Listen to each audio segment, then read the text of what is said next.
Hello, everybody, and welcome. This is Lessons for Full Spectrum Humans, November 10th. It's the second half of the 2017 school year, second semester. And what I'm speaking about today are the energetic pathways that form this shape. And this shape, remember, is the precursor to this shape. So this double torus shape, this is the basic format or formulation. It's like saying your blood circulates through the blood vessels of your body by, achieving this format. And then when you add an additional dimension and you add an additional degree of freedom, this is the shape that you get. So I'll get into that in level 2. And this might be review for people who have been in this class for a long time, but I think it's worthy review. And so, what I wanted to do was begin by talking about the difference between seeing on an anthropomorphic level and seeing on an abstract level, because what I'm going to speak about today is almost all entirely abstraction. And that's really the level of what I'm doing when I look through my inner telescope, when I use my higher dimensional faculties up here, that I am connecting not only through this telescope, but also to this energy center that allows me to understand things on an abstract level. So this is what I wanted to say, and we'll bring up a picture in order to even start talking with pictures. Oh, wrong thing. Hold on a minute. Sorry. Bear with me. I'm still getting it together. Squinting and scrolling. Higher faculties. Here we go. All right. So this one is pretty clear to see. So let's say that, I'm just choosing the right color. Let's say that when you're looking out through this aperture, this is, the center of your forehead, choose a better color, center of your forehead, this blue aperture coming out here. What you're doing is looking out through like a lens. And here I'm drawing a big circular lens, like your eyeball's lens. And that lens is a filter of perception that is the anthropomorphic filter of perception. It means we are looking out through the human viewpoint because we're in human bodies. So for example, to contrast, we are not looking out through the microbial viewpoint, or the viewpoint of the plant kingdom, or the viewpoint of a giant star in the sky. We're looking out through the anthropomorphic viewpoint. And there's nothing bad or wrong about that, but it's like saying, if you look at through the anthropomorphic viewpoint, you're going to interpret everything according to human biology, human desires, human preferences. So, according to the human anthropomorphic viewpoint, peanut butter and jelly is the most delicious sandwich that is in the cosmos. But according to, the microbial realm, maybe there's a more delicious, maybe they like sauerkraut sandwiches instead. This is the whole point. So what I'm trying to say in a lighthearted way is that when one has only activated the telescope up to this level, this level of the inner vision, but has not yet connected to this purple energy center that is one step higher on the energetic ladder, that we're still interpreting everything through the human filter, and there's plenty of room for distortion and misinterpretation.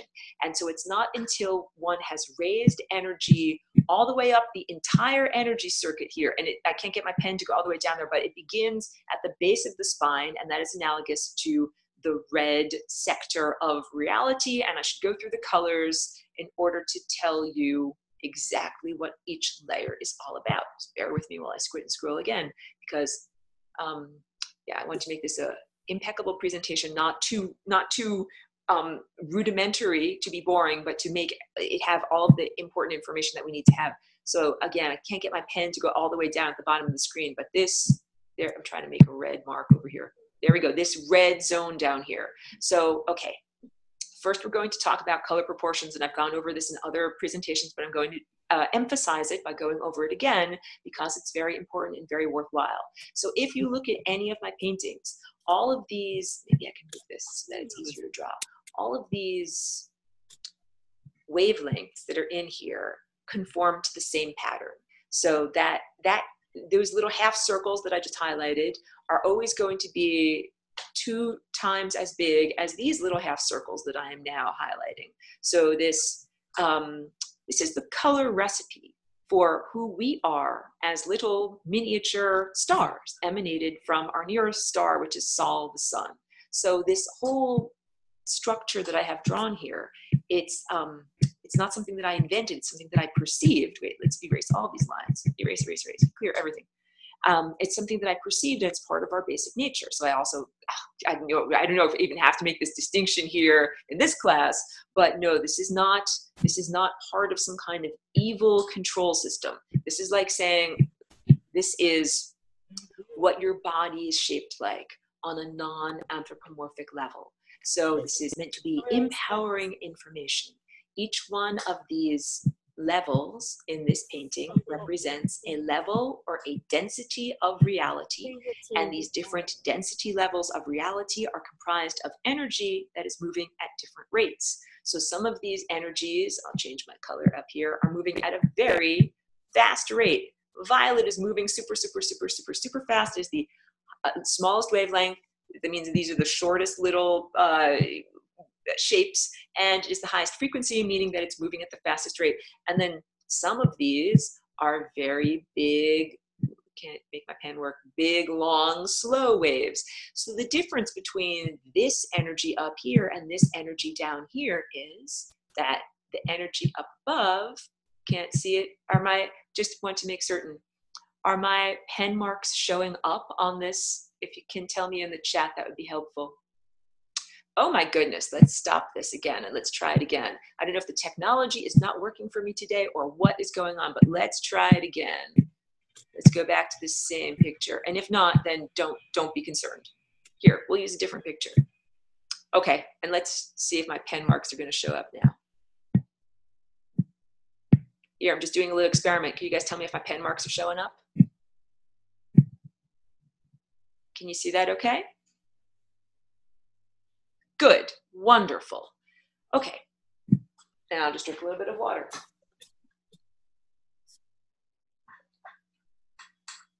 Good, okay.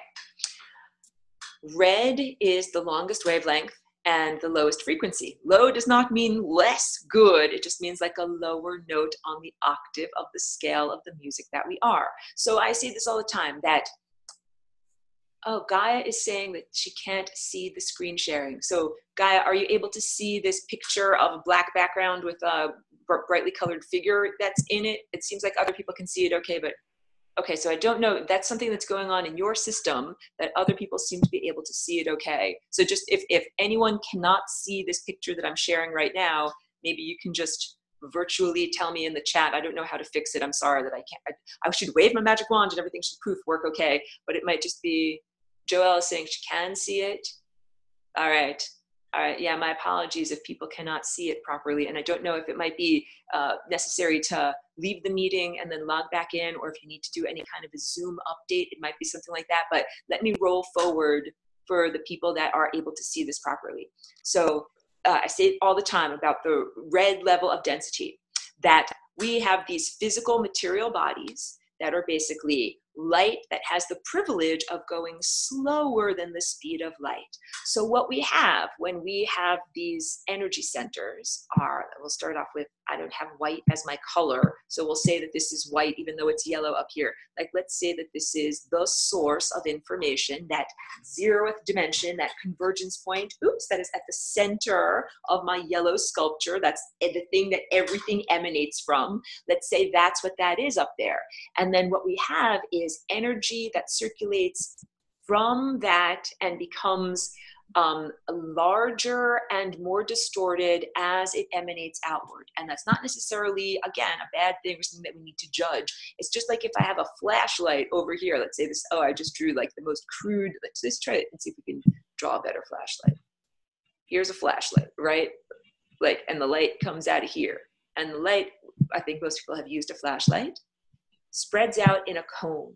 And it's the same exact type of dispersion where you have the source of the light over here and then everything emanates outward. This is very similar to what we've got in terms of the light of consciousness or awareness. This is the central point that emanates. And then what happens is all of that information becomes slowed down and spread out. And as it spreads out, it becomes bigger and bigger. And if I go back to that original picture that I was working with, because I use that picture because it's a very accurate calibration. I know it takes a minute for me to scroll through and find my things.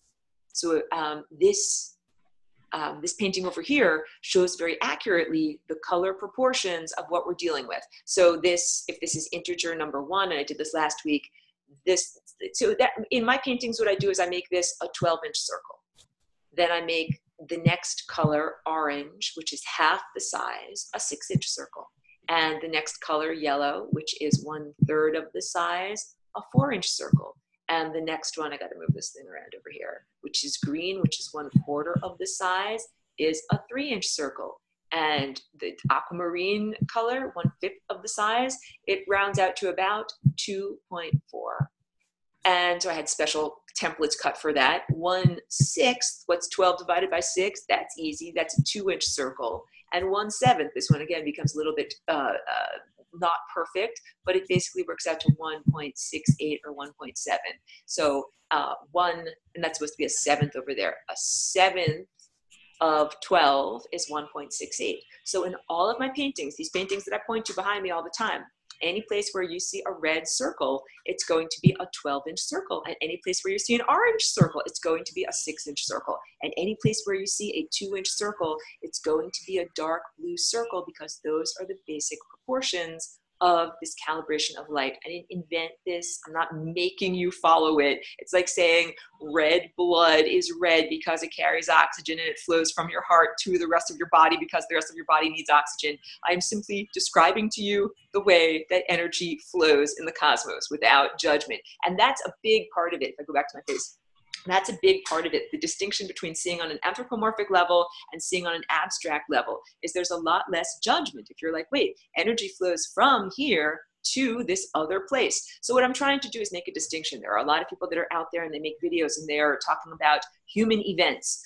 And it's interesting to look at human events, and it's interesting to apply these patterns to human events. But I say, start with the musical score first, and then that leads into the experience of music, and you know exactly which notes are supposed to be being played, as opposed to playing by ear and kind of hunting around and kind of figuring it out as you go, which is what a lot of people are doing. A lot of people aren't flying completely blind. They might have their eye open a little tiny bit, and everyone else who's completely blind is asking that guy who's got their eyes open just a little tiny bit, like, what's coming in the future? And those people are only too happy to make videos and say, this is what I see coming in the future. But again, I invalidate it because they're looking through their own windshield of their own car on their own timeline. That is not necessarily transferable to your experience of what is through your windshield on your timeline. So they might be looking through their windshield and saying, I see war with North Korea is coming up. That might be on their timeline, but that doesn't have to be on your timeline. So now we're starting to understand. And the real truth of it is, if you're looking through your anthropomorphic filter and you're seeing war with North Korea or whatever, you're going to eat a peanut butter and jelly sandwich, that's still not seeing on the abstract level, which I think all this will make a lot more sense when I get through the rest of the presentation. Ideas and energy are emanated from that central convergence point. These are like the potential for experience is emanated from here. And it goes, just go to the whiteboard here. So if I start off with, like, let's say this is the 0th dimension, and energy emanates outward from the 0th dimension, outward, and it coalesces in this experience of being red in the physical realm. Okay, and I should go through the journey very, very briefly. That when that happens, so the impulse that comes from this central place here, it contains every ingredient. It contains all of the ingredients. Just like if you have white light that emanates from the sun, it contains all of the ingredients of the colors of the rainbow.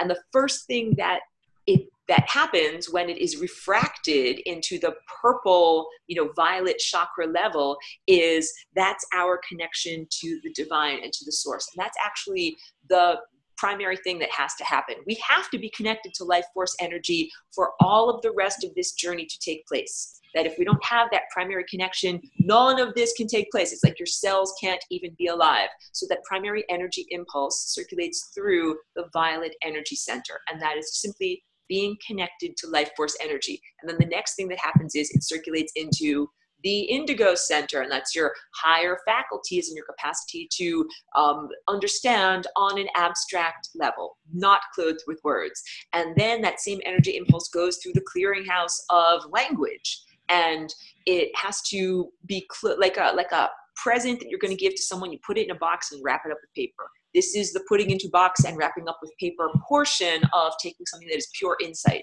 And then that pure insight that's been wrapped in communication has to go through the clearinghouse of the heart. And this is like the central processing unit, CPU, not that you're a computer, of your perception.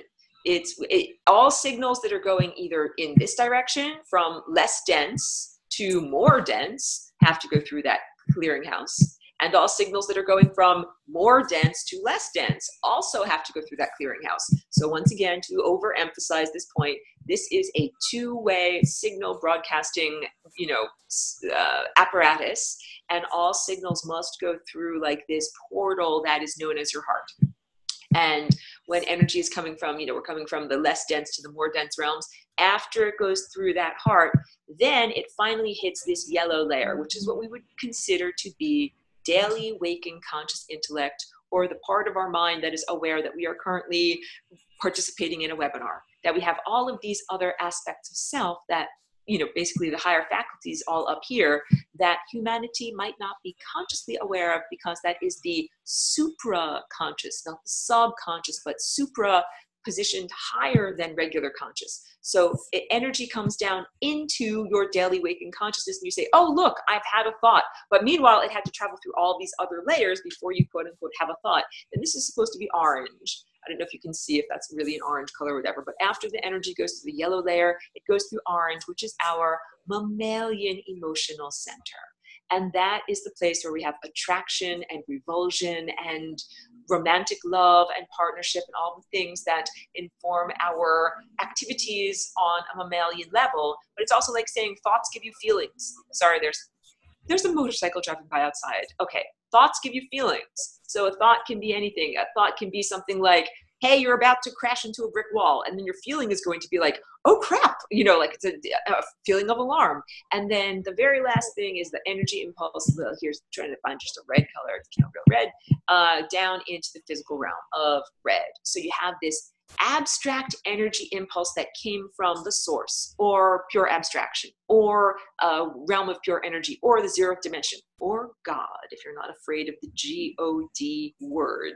And then that abstract energy it gets slowed down in every layer. It gets slowed down, just like, if you throw something, like if you shoot an arrow into a pool of water, the arrow slows down as it is going through each successive layer of water until we get to this red layer down here, which is what, from our perspective of being embodied, back to my face, this is the layer that it is easiest to talk about. Because look, we can all agree, if you have 5 senses, we can all be like, look, I'm looking at that thing. We all agree, we can all see that thing. Or look, I'm hearing that thing. Or look, I'm touching that thing with my finger. I'm tasting that thing.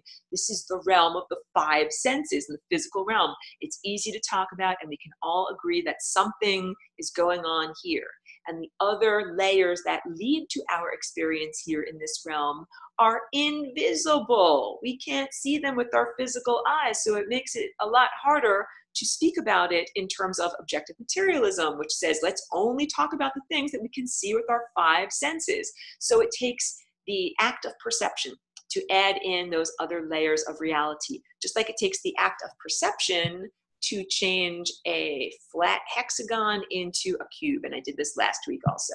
Here's a flat hexagon, and here is a cube. And they're actually the same basic shape, but because I have added in these extra lines that I'm highlighting here, we interpret this guy over here as a cube. These are both line drawings that are on a flat tablet, like flat piece of paper that hasn't yet been folded into origami. But because we have been taught perspective and we live in the 21st century, we interpret this little sketch as being a cube. So I am asking everyone to begin to use that ability of perception, like the ability to add another layer of reality with perception. Like you're looking at a flat piece of tablet, but you're looking at it like it's a 3-dimensional cube. What I want you to do is add another layer of perception to the physical realm. and see that all the physical events that we're looking at, the end result manifestation of all of that, rest of that spiral, spiraling out into this realm. And then that's not the end of the journey, because then all of this information spirals back up. And I'll get a different picture and tell you more about it.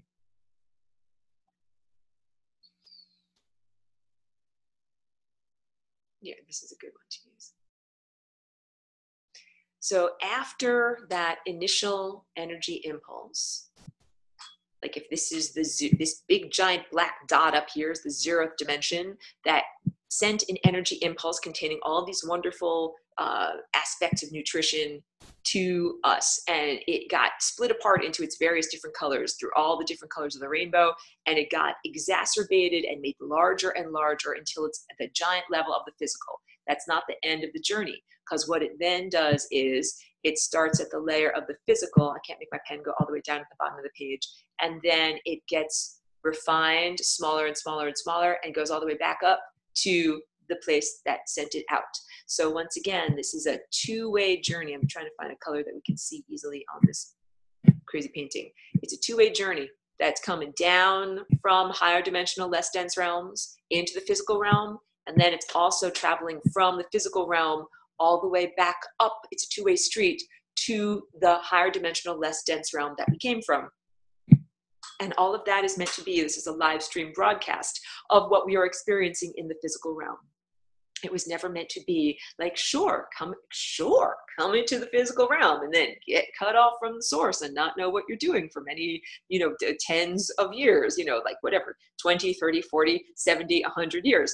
That's not what we were supposed to do. We were supposed to come into the physical realm and maintain that crucial connection to the higher dimensional, less dense realm, so that we know what the heck we are doing while we are down here. So, okay, I just told you the basics of how that energy flows from a higher dimensional to less dense to more dense, and then more dense to less dense. Now, looking at this shape, I'm going to go into the specifics of how it flows around this shape. And again, this is abstract information, not anthropomorphic information. But once you begin to understand this abstract information, you'll apply it to the anthropomorphic realm. So now I'm going to draw the flat cross section of this shape, but you know it's a cross section, and you know that it's I'm doing a shorthand of something that is actually three-dimensional. And I'll get to those questions. I know that you guys have very good perceptive questions. Okay, so here's the cross section of that sculpture that I was just holding up. And let's say that this outer shell over here is the red layer of physicality. And as I spoke to you before, I said the outer layer is always going to be the largest wavelength, the biggest one. And if I go through all, there's not really an orange, so I'm just going to randomly use pink as orange. That's going to be half the size of the red layer. So that's about half the size. And then the yellow layer is going to be 1/3. I don't mean to bore you by going through this, but I find it good to repeat. That's not actually the best drawing I've ever done. Sometimes the pen doesn't work quite properly. And then green is going to be 1/4. And then light blue is 1/5. And this is very rough. This is not completely accurate. That little blue one is 1/6, and then the 1/7 is the violet, and you can see how tiny and small it is. But this is the basic cross section. So you understand when I showed you that glass painting, the glass painting shows you've got this, hold on a minute, you've got this like 4-lobed shape down here at the bottom, and then a slightly smaller one and a slightly smaller one. They're all stacked up, and this is what it looks like over here when they are all nested together. And this matters because when the energy flows, oops, go back, there we go. All right, changing colors here. So when the energy flows, it goes in a couple of different directions. This is the central, place that emanates and place that receives. So from there, we have energy that comes out. I hope you can see this energy coming out in this direction and then travels up, up, up around like this, and then goes back.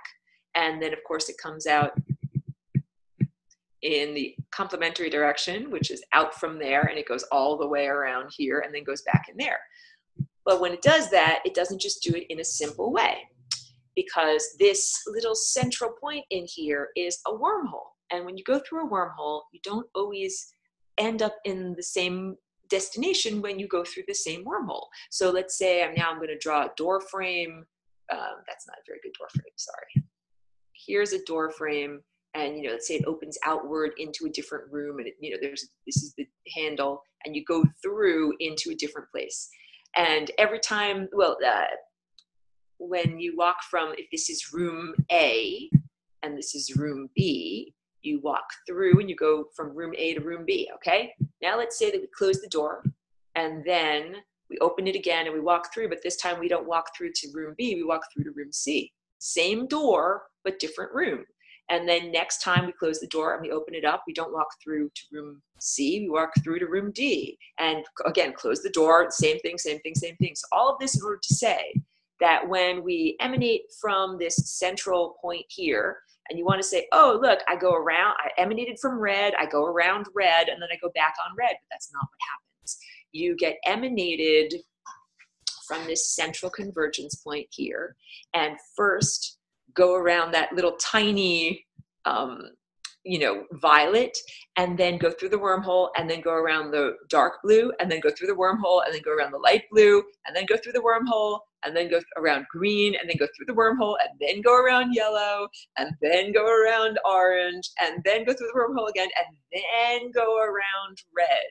So what it really looks like, and I know that was just, a lot of gobbledygook on top of this drawing and everything, but what it really looks like is, if this is that cross section, here's that center that we're emanating from, it looks like this. Got it. So it's kind of like you're spiraling outward, and then once you reach the outer level, you then spiral back inward by going up here and then spiraling inward like this. So this would be spiraling inward like this. So what we have are two complementary spirals, and what they look a lot like is, if this is a jet, let's say this is a very crude picture of a jet, and the jet is flying away from us in this direction. It's like a fancy military type of jet that's shaped kind of like a triangle.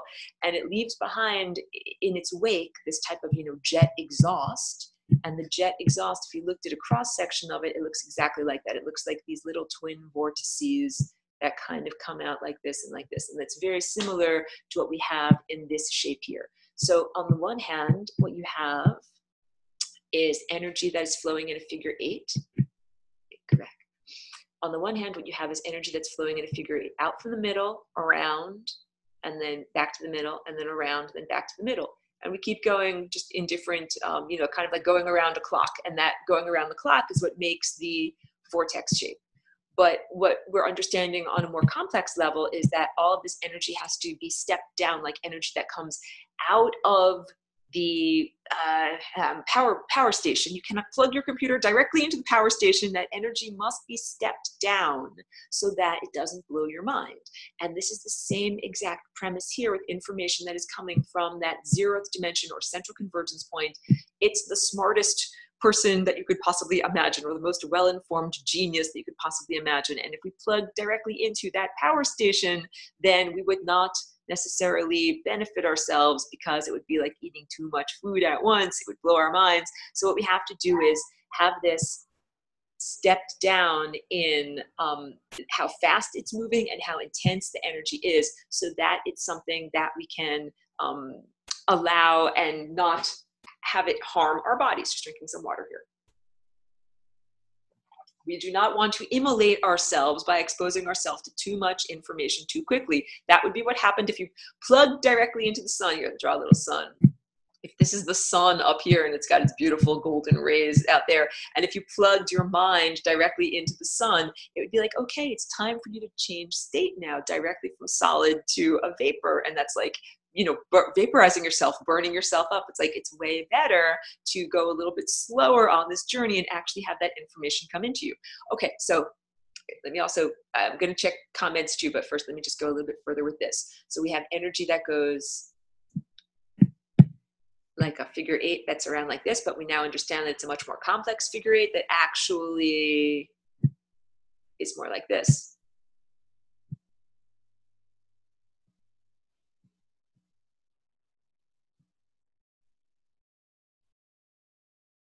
All right. And this is very rough, you know, very, whatever.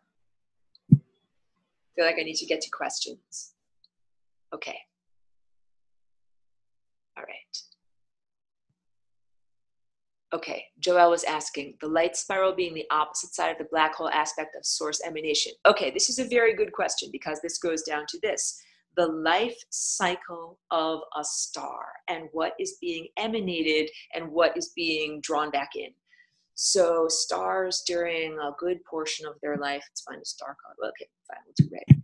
If this is a star, during a large portion of the star's life, like, you know, millions and millions of years, it sends out light. It's emanating stuff. Stuff is going away from the, you know, concentration of energy that is here in the star. But stars have metabolism and stars have a lifespan. And at the end of their lifespan, what happens is their metabolism can no longer support the balance of having to send a lot of energy out in order to complement the crushing inward pull of having so much mass.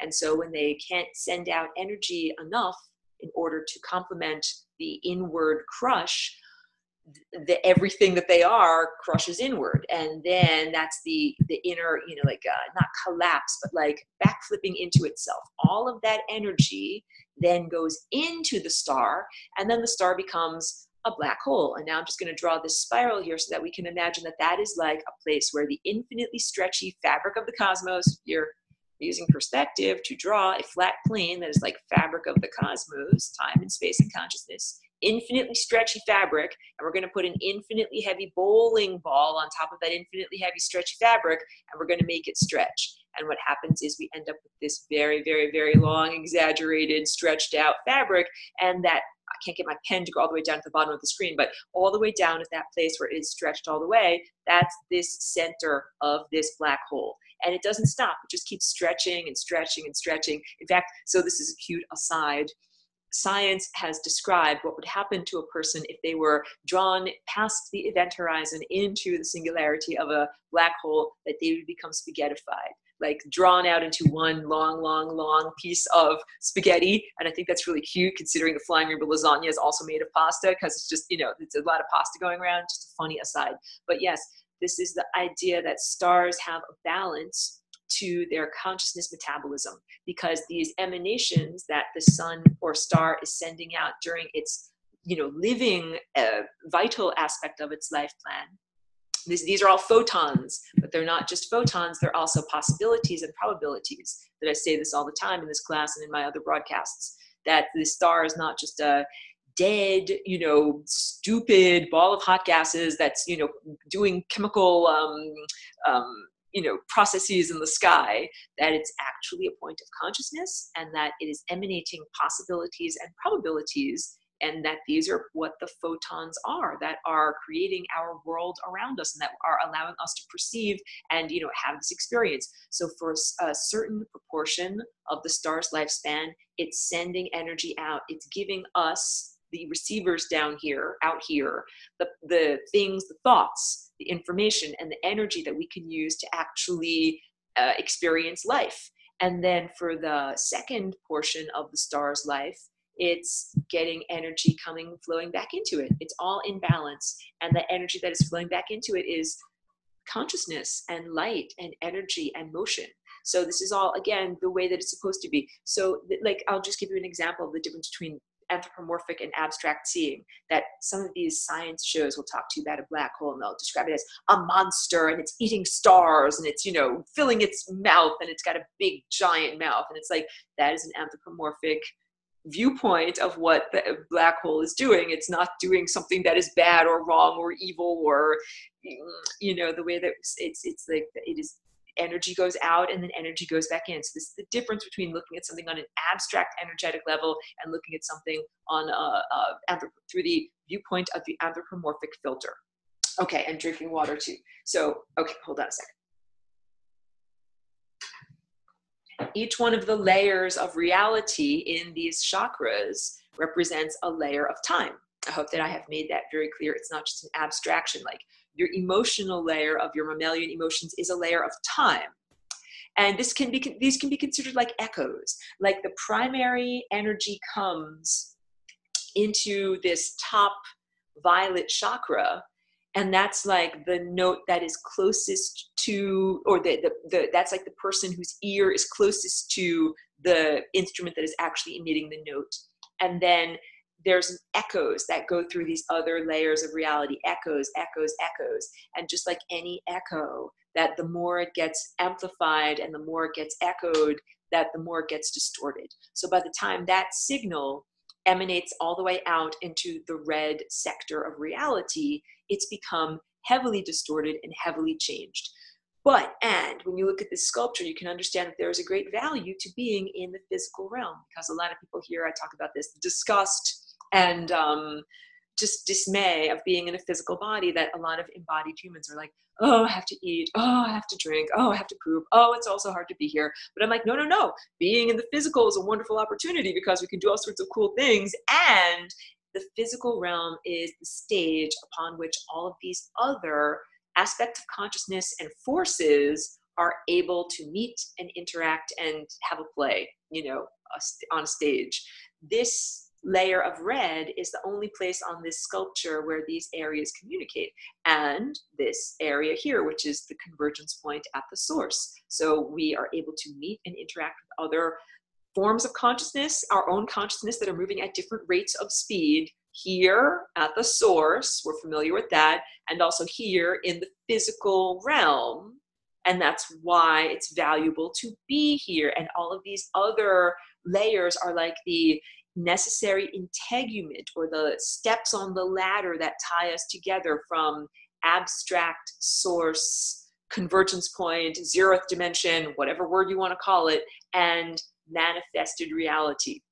And all of this backstory matters, because what we're doing with the Flying Rainbow Lasagna shape and apparatus is mitigating or rendering moot this distinction between abstract reality, that's a potential for material existence, and material existence. That's what the difference between matter and energy is. That energy is this musical score of the cosmos. It's an abstraction, it's the potential for matter and the potential for experience that arises from matter.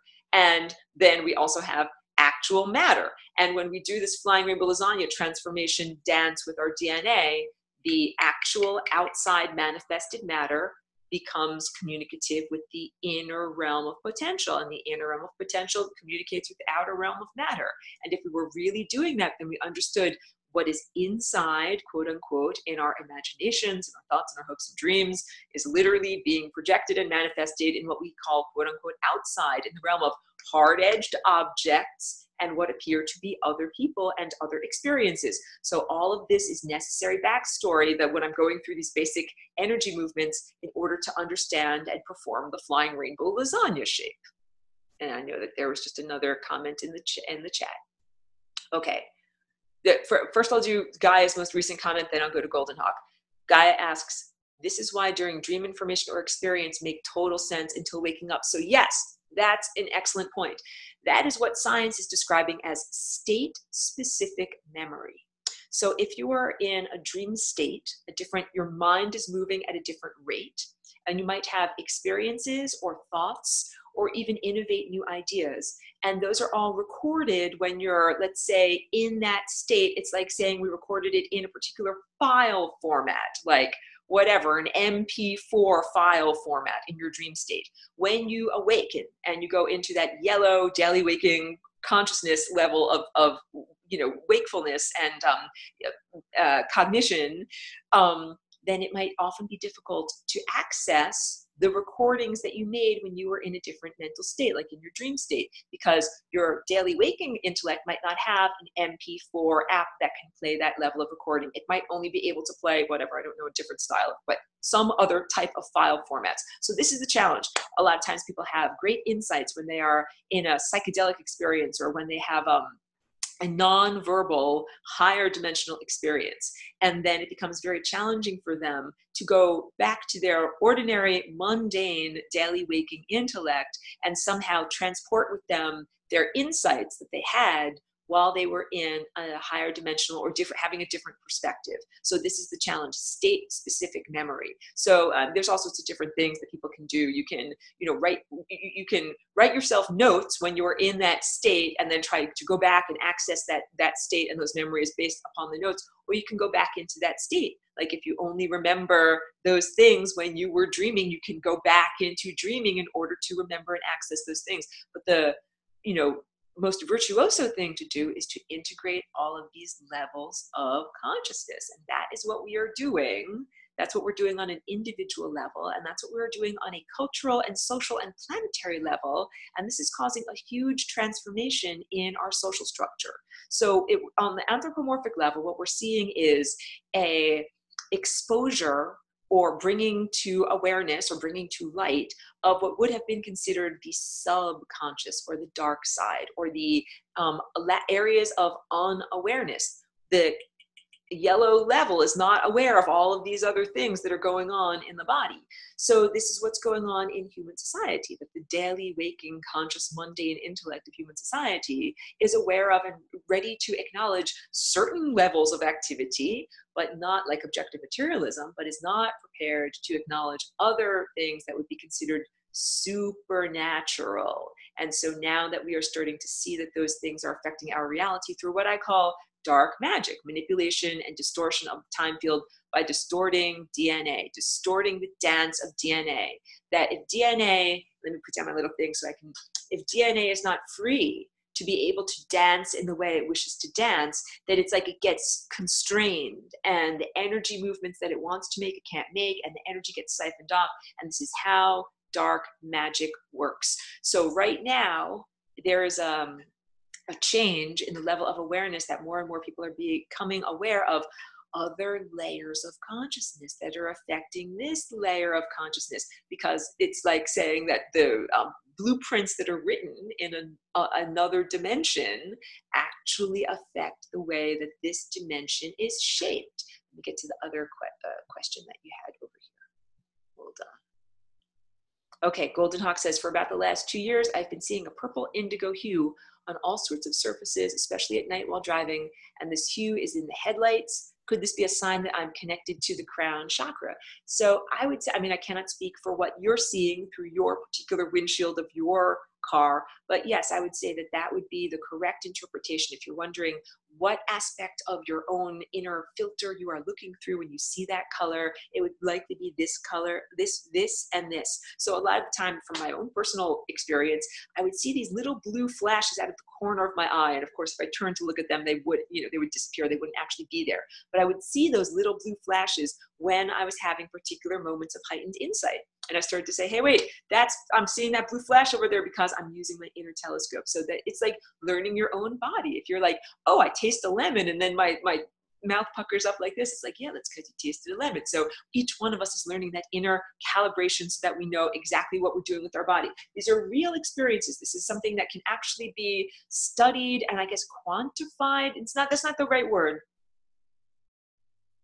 It's like categorized is maybe the right word. If we are all training for a marathon, it's like, oh yeah, I ran yesterday, and then I got this thing on my foot that hurt, and I showed it to someone else, and they're like, that's called a blister. Then they would be like, oh, look, I'm learning from everyone. This is the type of thing that we're going through. We're all running this energetic marathon, and that's why I joke when people give me encouragement. And someone sent me a lovely gift today. They sent me a Himalayan salt lamp and some incense and some other lovely stuff. Just like impromptu gift. Thank you so much for that. It was wonderful. Those little things, they're like Gatorade on the marathon. Yes, that it's a way we can inspire one another in order to keep going. This is literally a marathon of consciousness. And so, yeah, the way that I guess I should say this, even though it's not exactly on topic for today, but the way that you win or the way that you get out of here is not by dying.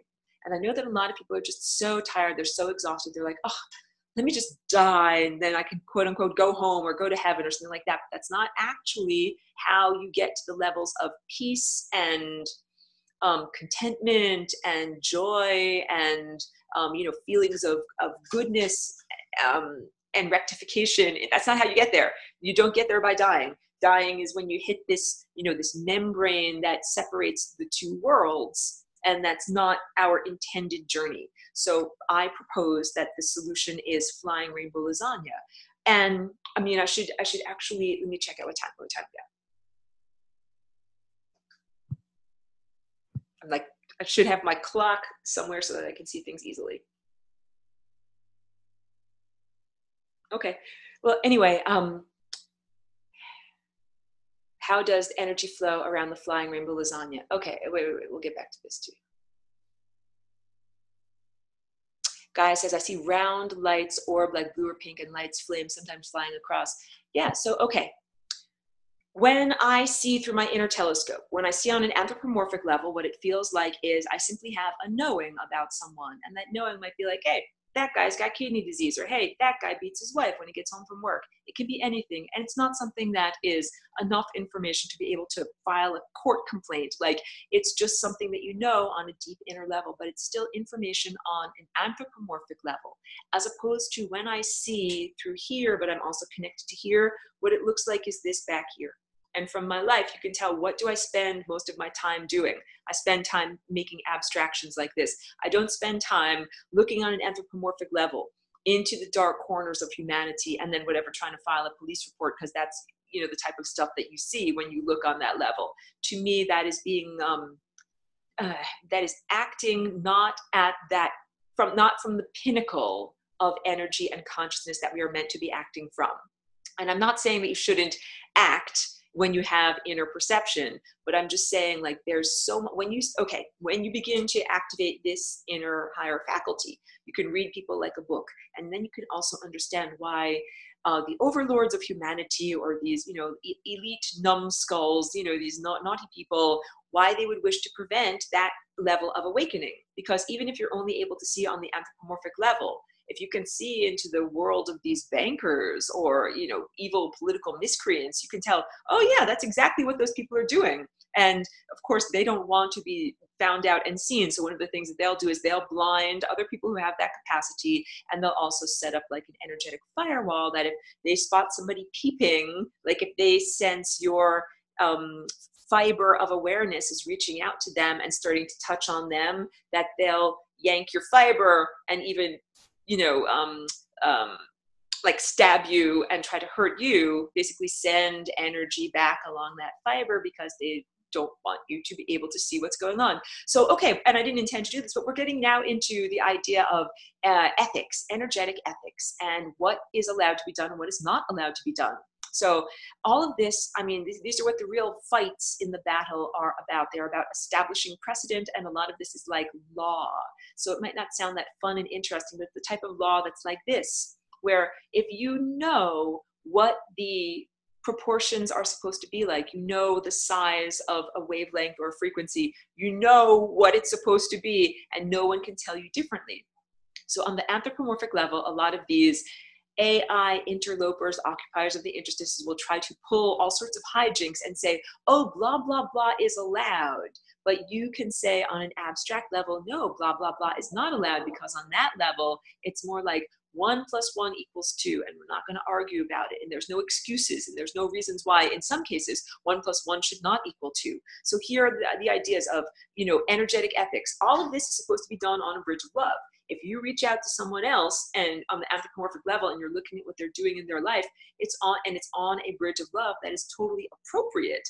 However, if you are reaching out not on a bridge of love, then that is totally inappropriate. That's the synthetic telepathy that I've been speaking about, that some people are using in this time and place. And it's not the first time and place that people have developed synthetic telepathy. So we have good musicians who follow the rules and do the right thing and play the right notes. And then we have bad musicians who don't follow the rules and who literally mind rape other people and have no compunction against going through your or anybody's energetic boundaries and inserting themselves into one's mind. In fact, that's the story of the domesticated human form that we have right now, that basically genetic vulnerabilities were created in the creation of this present human form.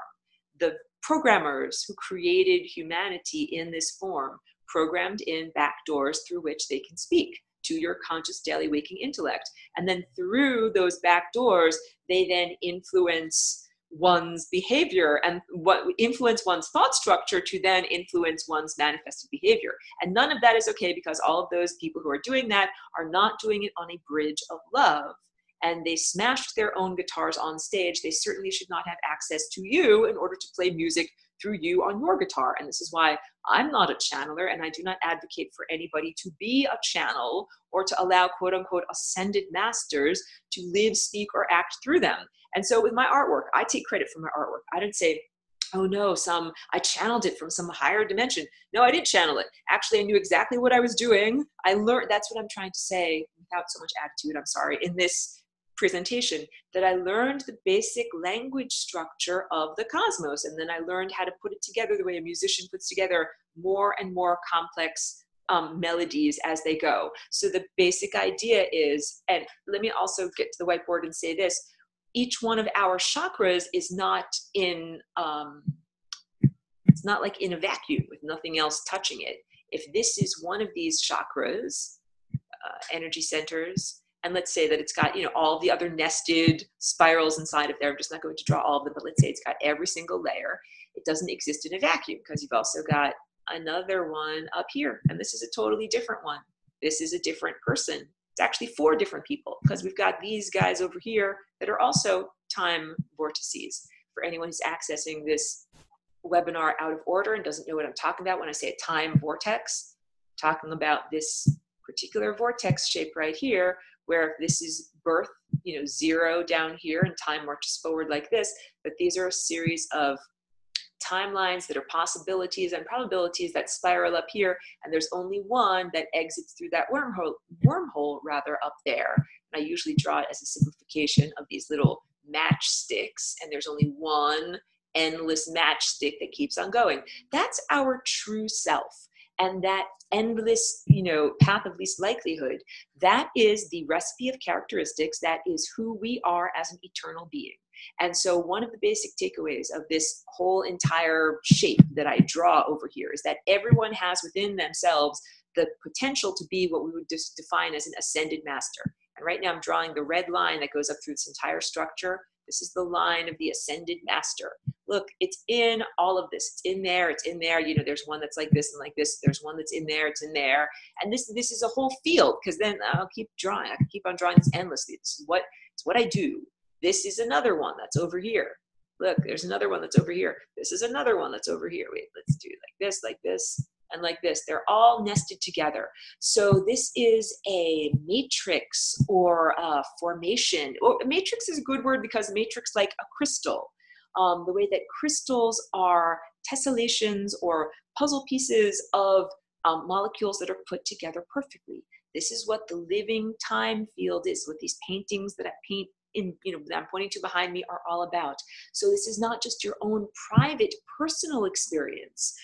This is your experience inside of this whole living embroidery system, and what you're experiencing and what you're doing and the choices that you're making and what is happening to you is absolutely having an impact on the rest of this whole metabolism of this higher dimensional body, overarching body, however we would like to define it. I'm just drinking some water, then I'll answer the rest of the questions.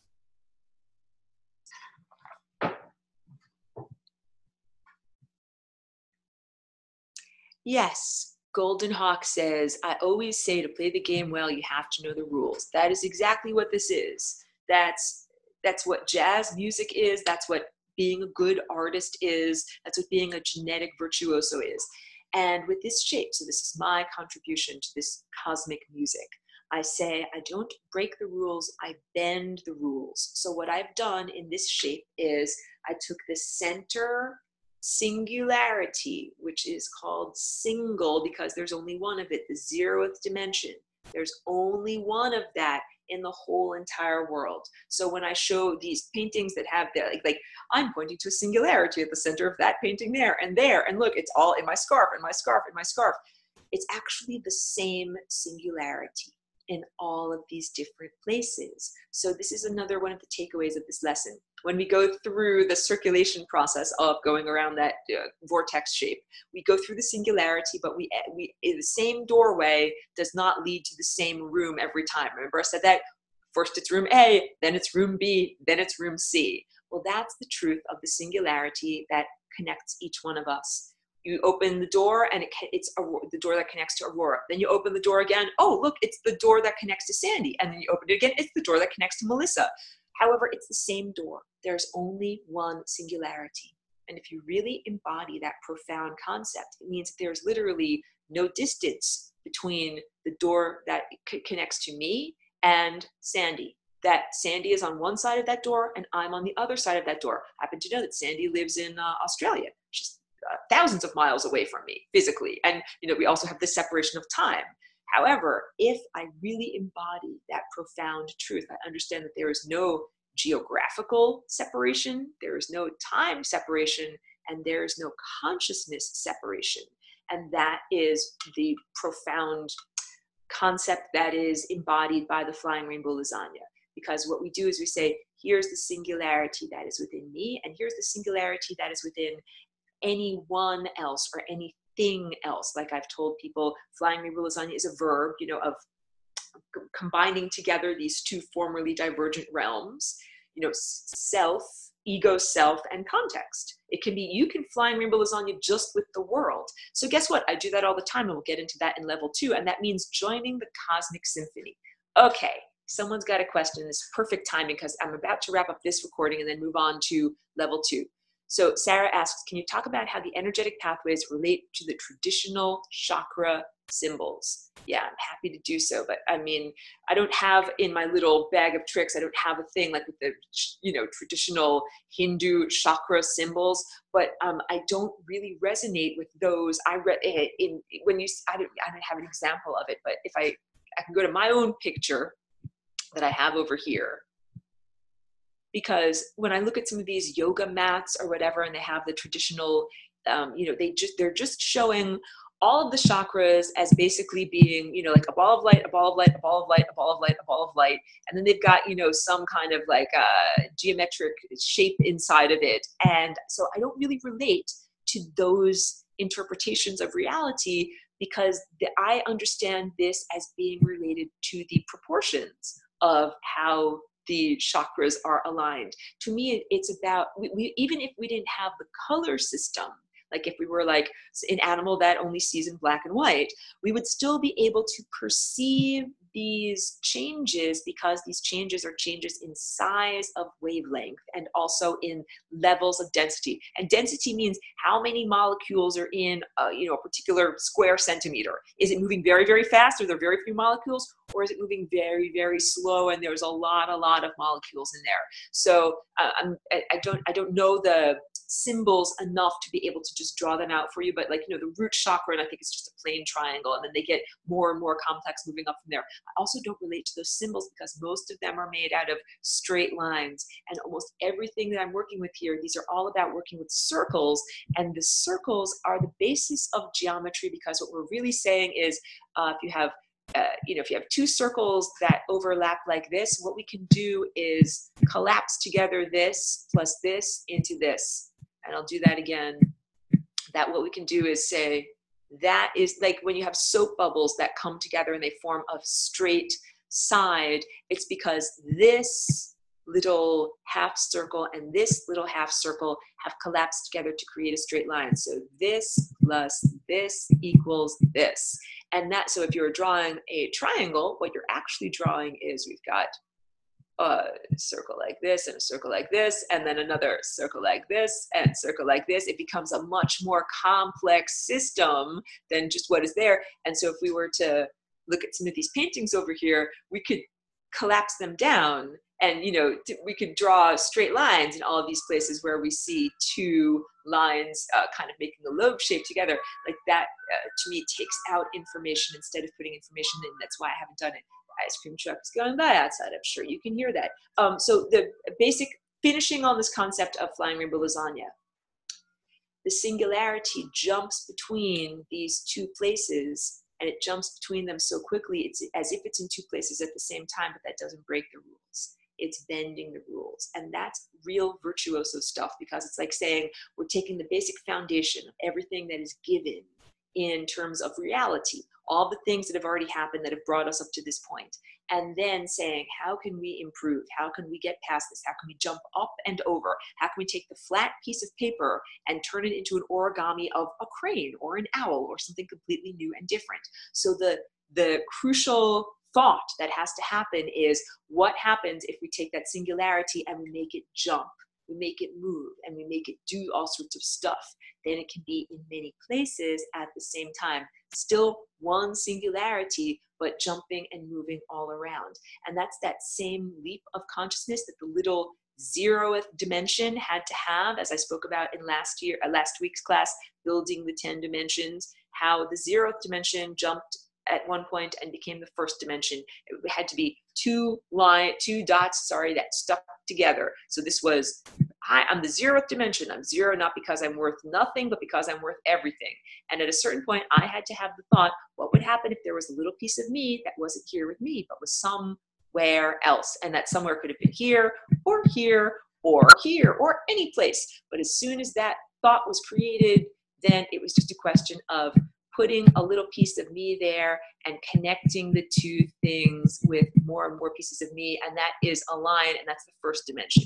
So this whole idea of what would happen if the singularity wasn't just in the center of this shape, what would happen if the singularity was jumping up and down or jumping back and forth? What would happen if the singularity that's in me started to jump into the singularity that was in someone else, or in the star, or in a molecule or an atom somewhere else? So in level 2, I'm going to get into what that looks like on an energetic level when we begin to really fly in rainbow lasagna, because you don't just look like this, you begin to look like a frothy fabric of many, many interconnected bubbles. So let me end level 1 recording. Please stick with me for level 2. And thank you so much for everyone who shares their ideas and shares this video. And subscribe. Like, I'm just trying to create an advertisement here or whatever, but my videos tend to be suppressed by these Google algorithms. So it definitely helps if you specifically share the video with people that you feel would benefit from it,